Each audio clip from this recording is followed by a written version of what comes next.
News 24. Think first.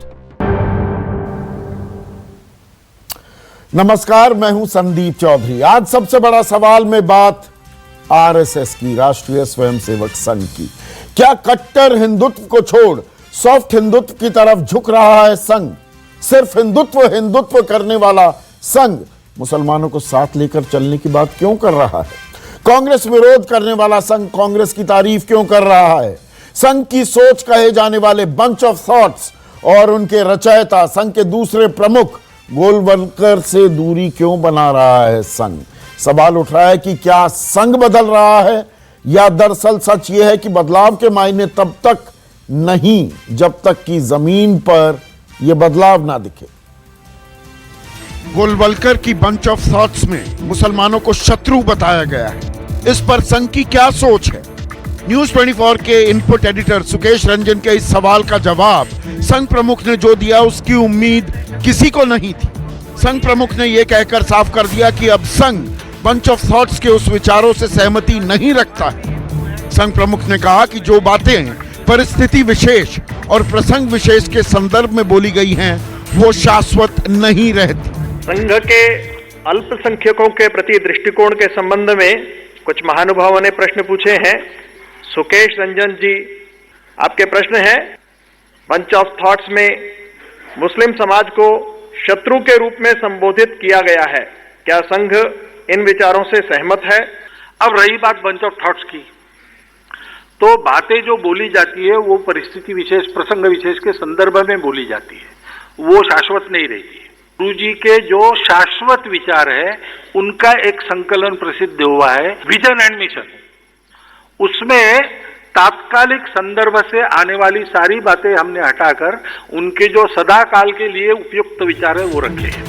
हैरानी की बात तो यह है कि 3 दिनों तक संघ प्रमुख ने 32 हस्तियों का जिक्र किया था, लेकिन इनमें से बंच ऑफ थॉट्स के रचयिता गुरुजी यानी कि गोलवलकर का नाम तक नहीं था। आखिरी दिन सिर्फ एक बार गुरु गोलवलकर का जिक्र किया गया। सवाल यह है कि क्या वाकई संघ बदल रहा है? क्या संघ कट्टर हिंदुत्व से सॉफ्ट हिंदुत्व की तरफ बढ़ रहा है? जो ये थोपने की प्रवृत्ति है, इसी से आरएसएस के विषय में और उसके मंतव्य के विषय में संदेह पैदा होता है। बहुत सारी उपदेशात्मक बातें कही, वो ऐसा लगता है जैसे साधु के वेश में कोई और व्यक्ति साधुत्व का संदेश देने का काम कर रहा है, तो असली चेहरा कहीं न कहीं शब्दों में सामने आ जा रहा है। जिसकी पूरी बुनियाद मनुवाद पर खड़ी हो, जिसकी पूरी बुनियाद सामंतवाद पर खड़ी हो और उनके विचारों पर खड़ी हो, उनको बदला नहीं जा सकता। वो इतिहास का हिस्सा है और न इतिहास बदला जा सकता है और न ही फितरत बदली जा सकती है। विरोधी कह रहे हैं कि जुबान बदलने से कुछ नहीं होता, असल बदलाव तो जमीन पर होना चाहिए। इसी पर हमारा आज का सबसे बड़ा सवाल, क्या 2019 के लिए खुद को बदल रहा है संघ?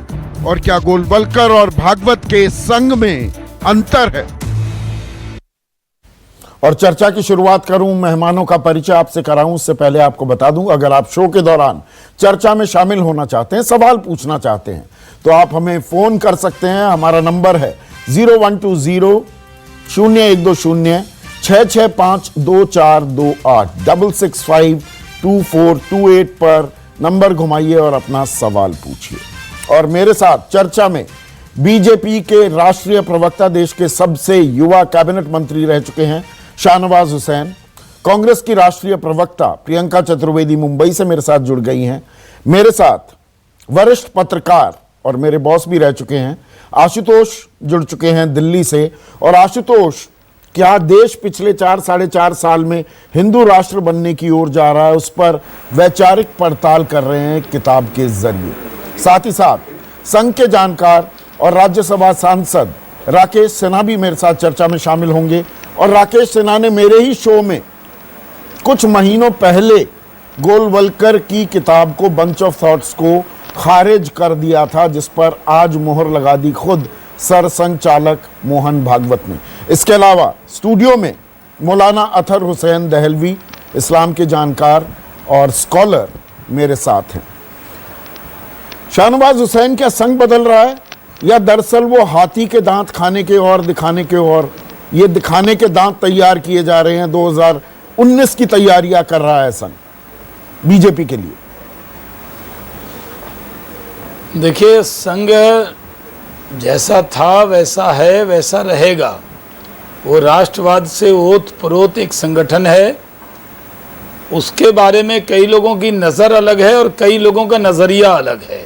नहीं, कई लोगों की बात ही नहीं है। पर जो संघ के लिए गोलवलकर ने अपनी इस किताब में बंच ऑफ थॉट्स, मैंने पूरी किताब पढ़ी हुई है, तो सही उसमें इंटरनल थ्रेट्स की बात करते हैं, शत्रुओं की बात करते हैं। मुसलमान शत्रु नंबर 1, क्रिश्चियन ईसाई शत्रु नंबर 2, कम्युनिस्ट शत्रु नंबर 3, जिन्हें अब परिस्थिति विशेष, प्रसंग विशेष के संदर्भ में बोली गई बातें बता रहे हैं मोहन भागवत।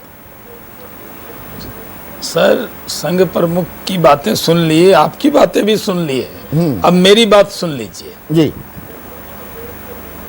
इसलिए मैं कहता हूं कि संघ के बारे में दुष्प्रचार करना, उसके बारे में प्रोपेगेंडा करना, बहुत सी तंजीमें हैं जिन्होंने संघ का नाम ले लेकर देश के लोगों को बहुत डराने का काम किया है। मोहन भागवत जी ने आज नहीं, एक नहीं, अनेक बार संघ के कार्यक्रम में, मैं भी करीब 90 से मैं संघ के कार्यक्रम में जाता हूं और एक नहीं अनेक बार सुना हुआ है मैंने। आपने ये बात आज पहली बार, क्योंकि संघ प्रमुख के कार्यक्रम में शुकेश जी के सवाल का वो जवाब आपको आया, उस पर डिबेट आगे होगी। लेकिन जो इस राष्ट्र से प्रेम करेगा, जिसको जननी मातृभूमि मानेगा, संघ ने कभी भी उससे जात और धर्म नहीं पूछा है। जब सवाल का जवाब आया तो शत्रु नंबर 1, जैसे ईसाई को शत्रु नंबर 2, कम्युनिस्ट को शत्रु नंबर 3 माना है कि नहीं माना है? अरे भाई, मैं मुसलमान हूं और आपके साथ बैठा हूं, लेकिन मैं मुसलमान के नाते नहीं बैठा हूं, मैं यहाँ बीजेपी के प्रवक्ता के नाते बैठा हूं। मैं मुस्लिम मामलों का जानकार कह के नहीं बुलाया आपने मुझे, लेकिन मैं कहता हूं संघ के लिए दुश्मन नंबर 1 या दुश्मन नंबर 4, 3 का कोई मतलब नहीं है। संघ के लिए दुश्मन शब्द ही अब नहीं है। संघ तो सबको लेकर संघ अब बदल गया है ना, अब बदल गया, 2019 से पहले बदल गया। अब कुछ चीजों का जिक्र था जिनको मोहन भागवत जी का आपने बयान, तो वो गलत थी ना बातें, वो बातें गलत थी क्या? ये बात कहना भूल गए। उनसे कन्नी काटने पर ये नहीं कहा वो बातें गलत थी। देखिए सर, सरसंघ चालक जी का बयान जब आपने दिखा दिया तो मैं उसमें क्या जोड़ूं? उनके बयान को फिर कह दीजिए। अगर आप कहते हैं कि उनका बयान भी आपने देखा है, मैं धन्यवाद करता हूं आपका। हाँ। आपने अब सुकेश जी का क्वेश्चन भी दिखाया और सरसंघ चालक जी का बयान भी दिखाया। उनके बोलने के बाद हमारी या किसी की हैसियत नहीं है उसमें, तो मतलब नहीं, तो उसका आगे विश्लेषण तो करेंगे ना राकेश सिन्हा। तो अब तक गोलवलकर की किताब को लेकर जो बातें हो रही थी, और मैंने शुरुआत में ही कहा राकेश सिन्हा, आपने मेरे कार्यक्रम में कुछ महीने पहले इस किताब को खारिज कर दिया था, तो ये बातें गलत थी ना, के बंटवारे के ये गलती थी संघ की तरफ से। क्या ये मानने को भी तैयार थी? आज की परिस्थिति में पूरे देश को साथ लेकर चलना है। नहीं, एक बार देख लीजिए, मोहन भागवत जी ने जो बात कही उसको ठीक पर्सपेक्टिव में समझने की आवश्यकता है। और मैंने पुस्तक को पूरी खारिज नहीं की थी। मैंने कहा था कि यह पुस्तक श्री गुरुजी के भाषणों का संकलन है। संकलनकर्ता की अपनी बुद्धि और तात्कालिक परिस्थिति इसमें हावी हो गया कई जगहों पर। इस किताब में राष्ट्रवाद की इतनी अच्छा विश्लेषण कई स्थानों पर है। कुछ जगहों पर इंटरनल एनिमीज की बात, मैं थ्रेट्स की बात मैं कही दे रहा हूँ। देखिए, कांग्रेस के नेताओं का भाषण 1946-47 का उठा लीजिए और आज की से तुलना कीजिए। गुरुजी ने 1946-47 में जब लीगी मानसिकता से ग्रस्त होकर इस देश को तोड़ने में और सांप्रदायिक जहर फैलाने की बात कर रही थी, तब उन्होंने इंटरनल थ्रेट्स कहा था। 1948 में तो मुसलमान थ्रेट नहीं है, मुसलमान शत्रु नहीं है।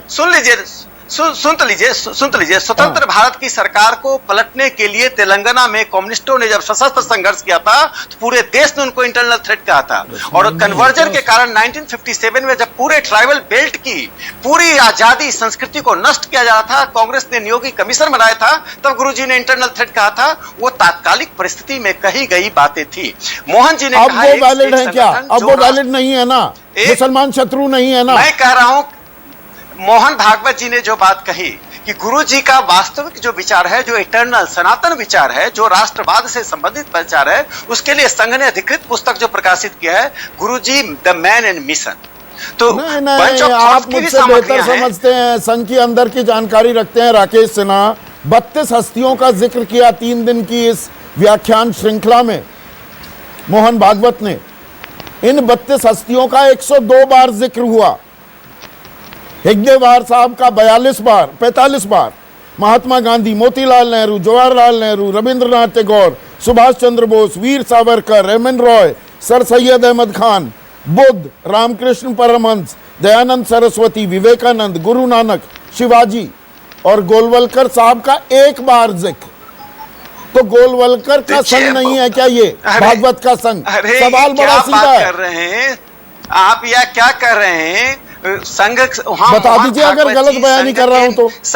नहीं, मैं नहीं कर रहा हूं। वहां तो बाला साहब देवरस जी हैं, रज्जू भैया हैं, सुदर्शन जी हैं, तब आप किसका नाम निकालेंगे? जो लोग सरसंघ चालक नहीं बने, लेकिन संघ में सम्मान सरसंघ चालक की तरह दत्तोपंत ठेंगरी जी थे, मोरोपंत पिंगले जी थे, साहब का 45 बार देखिए संघ में सुन तो लीजिए, संघ की संस्कृति को संदीप जी आप जानते हैं, संघ की संस्कृति में वृत्त, एक हम लोग पढ़ते हैं, वृत्त पत्र में नाम छपेगा, पहनूंगा, मैं अखबारों में नाम छपे, मैं माला पहनूं, मेरा नाम यश हो, ये संघ के किसकी ट्रेनिंग में है। इसलिए संघ में मोहन जी ने किसका नाम लिया, किसका नहीं लिया? मोहन जी ने कहा तो मतलब संघ बदल रहा है ना, लोगों ने संघ बदल रहा है, ये बात संघ से बाहर जिन लोगों ने कॉन्ट्रीब्यूट किया है, उन सबके नामों का जितना संभव हो उसका जिक्र किया। बहुत से नाम उसमें भी नहीं आए। आप कहेंगे सुभाष चंद्र बोस का नाम नहीं आया। यह देश तो उर्वरा भूमि है जहां त्याग तपस्या करने वाले ऋषि मुनियों और त्याग करने वाले नेताओं की कमी नहीं है। आप मेरे सवाल से कमी क्यों काट रहे हैं? लेकिन पलटकर इस सिक्के का दूसरा पहलू ये है, प्रियंका चतुर्वेदी, इस सिक्के का दूसरा पहलू ये है कि अगर संघ बदल रहा है तो क्या आप उसका स्वागत करेंगी? संघ बदल रहा है, संघ भारत को युक्त समाज बताता है, मुक्त नहीं। कांग्रेस की प्रशंसा करता है, आजादी में योगदान का जिक्र करते हैं और कहते हैं आजादी के बाद भी मोदी सरकार तो कहती है कोई काम नहीं किया कांग्रेस सरकारों ने। मोहन भागवत ने कहा नहीं, कांग्रेस सरकारों ने काम किया है, यह हमें मानना पड़ेगा। तो आप स्वागत करेंगे इस बदले संघ की?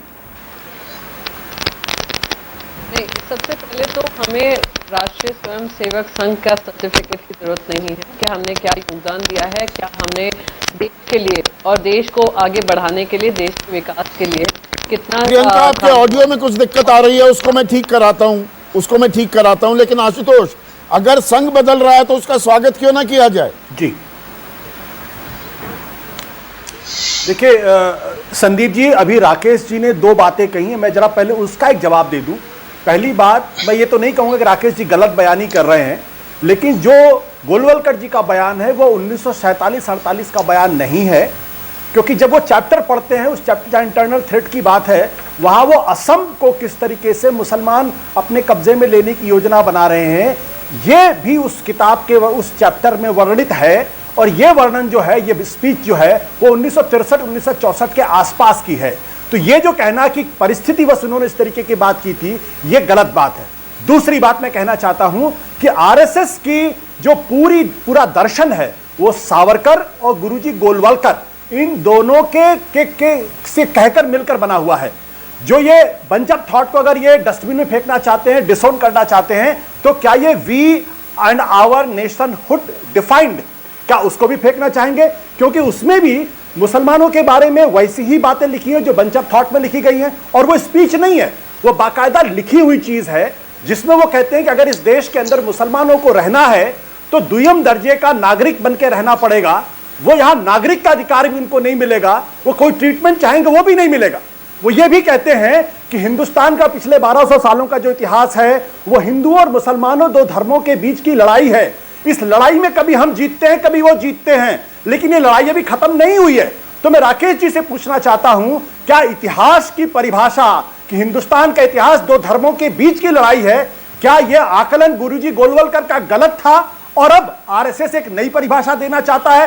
दूसरा सवाल, क्या राकेश सिन्हा जी ये कहेंगे कि हिंदुस्तान का मुसलमान देशभक्त है, एक मिनट, मेरा दूसरा सवाल है, क्या राकेश जी मानेंगे कि हिंदुस्तान का जो मुसलमान है वो आज देशभक्त हो गया है? और तीसरी बात, क्या वो इस बात को भी मानेंगे कि हिंदुस्तान के मुसलमान को जो गोलवलकर ने कहा था उनके कोई राइट्स नहीं होगा, दोयम दर्जे के सिटीजन होंगे, क्या वो बात गलत थी? राकेश सिन्हा, सीधा पॉइंट के दो सवाल। आशुतोष जी, मैं उत्तर देता हूं। मैंने 2006 में एक पुस्तक लिखी, Shri Guruji and Indian Muslims, जिसको सुरुचि प्रकाशन संघ का जो प्रकाशन है उसने पब्लिश किया गुरुजी के जन्म शताब्दी वर्ष में, जिसमें मैंने अपने शोध के द्वारा साबित किया कि वी और आवर नेशन ऑफ डिफाइंड पुस्तक गुरुजी की पुस्तक नहीं है, जिसको गुरुजी ने स्वयं 1963 में सावरकर जी की जब जन्मदिन मनाया जा रहा था तो मुंबई के भाषण में कहा। ये जीडी सावरकर, बाबा राव सावरकर, जो बीडी सावरकर के बड़े भाई थे, विनायक दामोदर सावरकर जी के बड़े भाई थे, उन्होंने राष्ट्र मीमांसा पुस्तक लिखी थी। श्री गुरुजी ने आरंभिक अवस्था में उसका अनुवाद किया था। ये हम नुक्ताचीनी करने लगे, राकेश सिन्हा, हम नुक्ताचीनी करने लगे, हम नुक्ताचीनी करने लगे। सीधा सवाल ये है, द्वयम दर्जे का नागरिक है क्या मुसलमान? मुसलमान द्वयम दर्जे का नागरिक है क्या? संघ ये चीज खारिज करने को तैयार है या नहीं? इस सवाल का जवाब दीजिए। पद्धतियों का जिसका इस राष्ट्र की मुसलमान शत्रु है क्या? शत्रु नहीं तो द्वयम दर्जे का नागरिक है क्या? जो मातृभूमि की पूजा अर्चना करता है, जिसका इस संविधान में विश्वास है, देश की विरासत में विश्वास है, देश के इतिहास में विश्वास है, वो सभी देश के नागरिक देशभक्त हैं। उनके पूजा पद्धति से देशभक्ति का निर्धारण हम नहीं करते। मैं एक सवाल सभ्यता और संस्कृति, बौद्धिक विरासत और मातृभूमि के प्रति आपका अटूट विश्वास के आधार पर हम देशभक्ति का पैमाना निर्धारित करते हैं। संदीप, मेरा सवाल राकेश जी से बहुत स्पष्ट है। क्या हिंदू देशभक्त हैं? क्या मुसलमान देशभक्त हैं? क्या ये दोनों बातें सच हैं? इस देश के सभी 132 करोड़ लोग उन गद्दारों को छोड़कर जो देश के लिए जासूसी करते हैं, चाहे वो किसी धर्म के हों, जो देश की विरासत से अपने आप को अलग रखते हैं, जिसको जवाहरलाल नेहरू ने 1948 में सवाल उठाया था, विरासत से अलग रहने वाले लोग शाहनवाज हुसैन, सवाल बड़ा सीधा है। मुसलमान शत्रु है क्या? मुसलमान द्वयम दर्जे का नागरिक है क्या? और पिछले 4-4.5 साल में जो डिस्कोर्स हुआ है, वो मॉब लिंचिंग की वारदातें हों, वो जुनैद हो, वो पहलू खान हो, फहरिस्त बहुत लंबी है। उनके साथ नाइंसाफी की जाती है, मॉब लिंचिंग की जाती है, किसी को भी पाकिस्तानी करार दिया जाता है तो संघ चुप रहता है। चुनाव नजदीक आते हैं तो संघ बड़ी प्यारी प्यारी बातें करने लगता है। तो इसमें सवाल उठाना लाजमी है क्या? मेरा सवाल सीधा। देखिए, मैंने पहली बार जब आपने पूछा तभी मैंने आपके पहले सवाल का जवाब दिया। भारत के संविधान ने किसी को भी दोयम या नागरिक का दर्जा नहीं दिया, सबको बराबरी का दर्जा दिया है और ये देश संविधान से चलता है, पहली बात।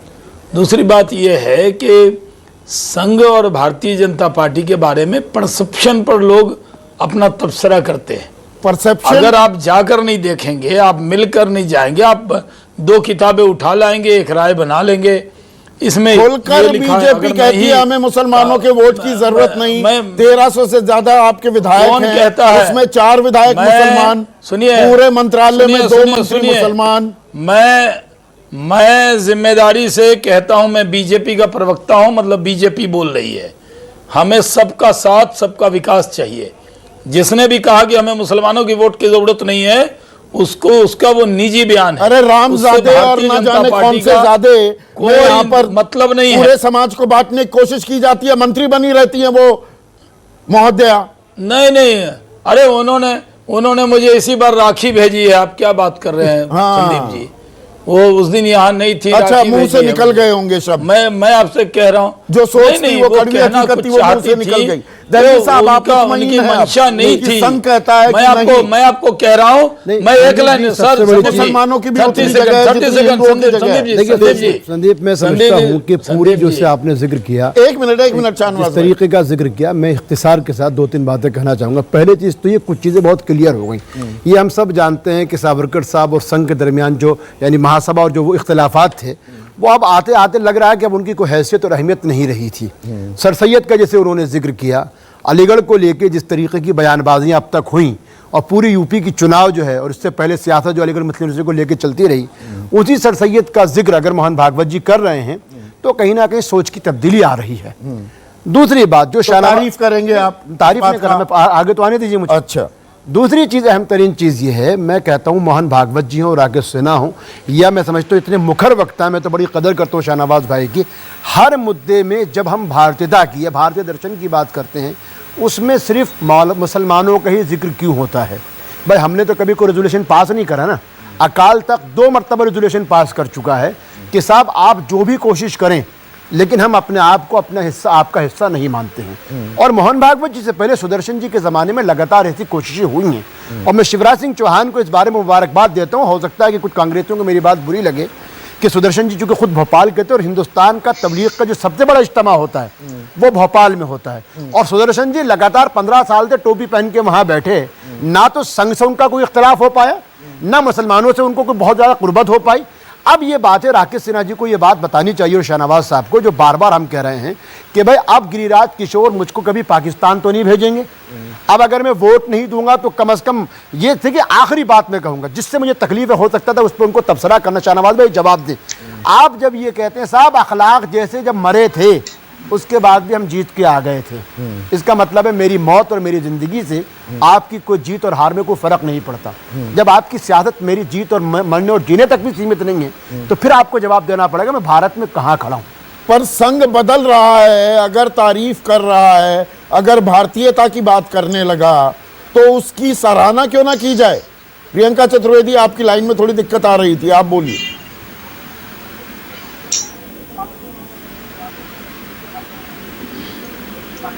प्रियंका, आपको आवाज आ रही है मेरी? आवाज आ रही है? आपकी आवाज मुझ तक नहीं पहुंच पा रही है, कांग्रेस का पक्ष नहीं आ पा रहा है इस चर्चा में। संदीप जी, मैं 2 पंक्ति में बात कहना चाहता हूं। 2 पंक्ति में बोलिए, मुझे ब्रेक लेना है। देखिए संघ, राष्ट्रीय स्वयंसेवक संघ की जो स्थापना डॉक्टर हरिवार ने की थी, उसका एकमात्र उद्देश्य था भारत के राष्ट्र को सभ्यताई और सांस्कृतिक रूप में स्थापित करना, देश में लोगों को त्याग की भावना पैदा करना। और मोहन भागवत जी ने 2005-6 में एक इंटरव्यू दिया था जिसमें कहा था हिंदू राष्ट्र इज अनचेंजेबल, हिंदू राष्ट्र की अवधारणा अपरिवर्तनीय है, बाकी सभी चीज नेगोशिएबल है। तो संघ कर्मकांड में विश्वास नहीं करता है। हिंदू राष्ट्र की जो हमारी अवधारणा है, जो मोहन भागवत जी बखूबी से कल बताया, जिसमें सभी पूजा पद्धतियों को समान और सम्मानपूर्वक स्थान प्राप्त दिखाने के और हो रहे हैं क्या? नहीं, अलग-अलग पोजीशनिंग हो रही है क्या? एक छोटे से ब्रेक लेना होगा मुझे, 1 मिनट, सब जगह उंगलियां उठ रही हैं, हर कोई अपनी बात रखना चाह रहा है। एक छोटे से ब्रेक लूंगा, 3 मिनट का ब्रेक है, चर्चा को आगे बढ़ाएंगे।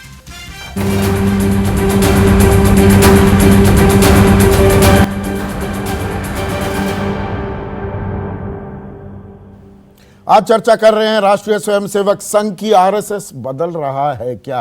भविष्य का आरएसएस, उसकी एक तस्वीर, एक झलक दिखा रहे हैं क्या मोहन भागवत? और अब सीधा खालिस राजनीतिक सवाल करूंगा, शाहनवाज हुसैन, संघ बीजेपी के लिए बैटिंग कर रहा है क्या 2019 के लिए? साहब, ये राजनीति से बहुत ऊपर है संघ, ये चुनाव से बहुत ऊपर है संघ। वो राष्ट्र के लिए सोचने वाले लोग हैं, उनको राजनीति में मत उलझाइए। राजनीति में तो घुस गया संघ, आपके लिए बैटिंग कर रहा है क्या? हिंदुत्व कार्ड चल नहीं रहा तो सॉफ्ट हिंदुत्व की राह पर चल पड़ो, सबके बारे में बात करनी होगी। एकदम ये युक्त भारत है, मुक्त भारत नहीं बन सकता। नरेंद्र मोदी जी आए, पहला दिन कहा एकदम युक्त है। जो लोग आजादी के बाद इस देश को आप तो मुक्त भारत की बात करते थे ना, चले गए, वो चले गए। जो हिंदुस्तान में रह गए वो संदीप चौधरी जी, आप अगर 24 कैरेट के भारतीय हैं तो बिना आपके सर्टिफिकेट के मैं भी 24 कैरेट का भारतीय हूं। हम इसको मानने को तैयार नहीं है। आप हमें सर्टिफिकेट नहीं, आपकी पार्टी के कुछ लोग सर्टिफिकेट इशूइंग अथॉरिटी बन गए थे ना, ये हमारा मुल्क बांटने लगे थे, कौन गद्दार, कौन मरेंगे तो देश प्रेमी, कौन देशद्रोही, खाक में मिल जाएंगे। सर्टिफिकेट बांटने का काम भी शुरू हो गया था। यहाँ रह गए, जो मुसलमान यहाँ रह गए वो किसी के रहमो करम पर नहीं है। हाँ, मैं मानता हूं सर्टिफिकेट बांटे जा रहे थे ना, जो मोहब्बत करेगा, पर सर्टिफिकेट बांटे जा रहे थे, इसीलिए बदला संघ उसके मायने क्या है ये जानना जरूरी हो जाता है। प्रियंका चतुर्वेदी, क्या आप स्वागत करेंगी? भूरी प्रशंसा की है कांग्रेस की आजादी के आंदोलन में, बाद में भी जो काम किया। देखिए, सबसे पहले तो चौधरी जी मैं ये बहुत क्लियर कर दूं कि ना ही हमें उनकी प्रशंसा की जरूरत है, ना ही उनकी सर्टिफिकेट की जरूरत है, और खास करके ऐसे ऑर्गेनाइजेशन, ऐसे संगठन से जिनका आजादी की लड़ाई में कोई ना ही हिस्सा रहा हो, ना ही उनका योगदान रहा हो, और स्वतंत्र भारत के इतिहास में जो पहला खून हुआ हो वो ऐसी मानसिकता की वजह से हुआ हो जो आज तक इस देश में पनप रही है। और मैं आपको बात स्पष्ट कहकर बता दूं कि यहाँ पर जो शुरुआत में शाहनवाज हुसैन जी ने कहा था, उससे मैं पहली बार वाकिफ हूँ कि ना संघ बदला है, ना बदलेगा, ना बदल रहा है। तो जो उनकी मानसिकता थी वो है और वही रहेगी कि वो जो धर्म के खिलाफ काम करने का षड्यंत्र रचते हैं, देश के खिलाफ षड्यंत्र रचते हैं, जिन्होंने ना ही नेशनलिज्म को निभा पाए हो, जिन्होंने ना संविधान का पे यकीन माना हो, ना उन्होंने तिरंगे पे यकीन माना हो, वो आज आकर अगर कुछ और इस्तेमाल करते हैं तो उससे स्पष्ट हो जाता है कि राष्ट्रीय स्वयंसेवक ये तो बहुत ही कहने में और करने में बहुत फर्क है। सोच हो गई प्रियंका, कोई अगर बदल रहा है तो उसकी सराहना की जाए या मीन में एक निकाले जाए, एसोसिएट कर सकते हैं, डिसोन कर सकते हैं। नजर और आपका नजरिया बदलना चाहिए। संघ तो वही है, राष्ट्र को समर्पित संगठन है। नहीं, संघ बदल रहा है, संघ बदल रहा है। ये 2019 के चलते बदल रहा है, बीजेपी की मदद के लिए बदल रहा है क्या? राकेश सिन्हा, छोटे छोटे जवाब चाहूंगा, आपके पास 2 मिनट बचे हैं, 3 वक्ता है।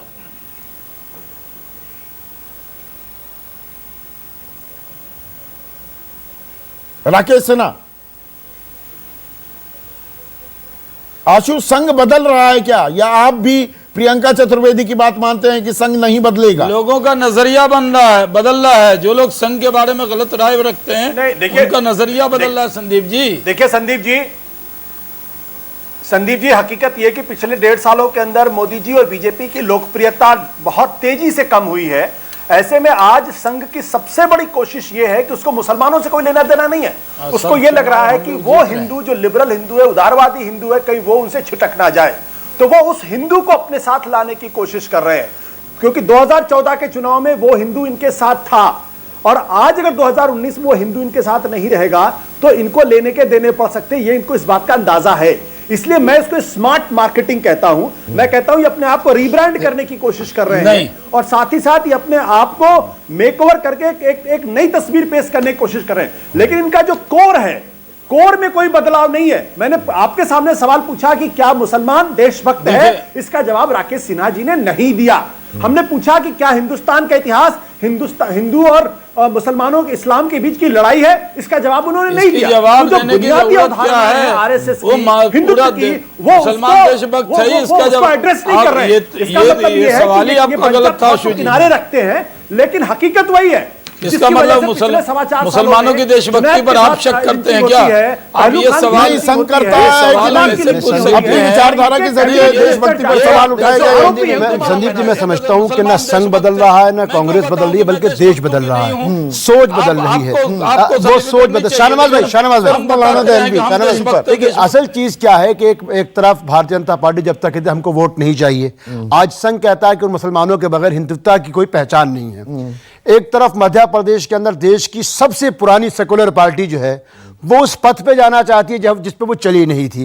ये तमाम तर चीजें हैं उनकी, यानी अलग अलग कॉन्क्लेव के अंदर वो कहते हैं कि हम पे इल्जाम लगे, हमने मुसलमानों की पार्टी। पब्लिक प्लेटफॉर्म पर 3 दिन तक जो व्याख्यान किया मोहन भागवत ने, आप उसको उम्मीद भरी निगाहों से देखते हैं? संदीप जी, मैं तो कहता हूं आप उसका खैर मकदम करते मैं समझता हूं राष्ट्रीय स्वयंसेवक संघ ने इस मौके पे आके, जिस तरह आप और मैं आस्था रखते हैं, जो भारतीय संघ का संविधान है जिसमें किसी चीज को बदला नहीं जा सकता, उस संविधान के तरीके में जो उन्होंने बात कही है, तो मैं समझता हूं संघ जब तक भारतीय संघ के संविधान के साथ मैं हूं, संघ हो, कांग्रेस हो, बीजेपी हो, जब तक तो देश चलता रहेगा। छलमा विलम की राजधानी, ये जो राजनीति जो भी करेगा वो ज्यादा दिन नहीं। मौलाना दहलवी, आशुतोष, प्रियंका चतुर्वेदी और शाहनवाज हुसैन, आप सभी का बहुत बहुत शुक्रिया। संघ बदल रहा है, भविष्य का संघ है क्या? भविष्य के भारत के लिए ये अच्छी खबर है क्या? आने वाला वक्त गवाही देगा। मेरे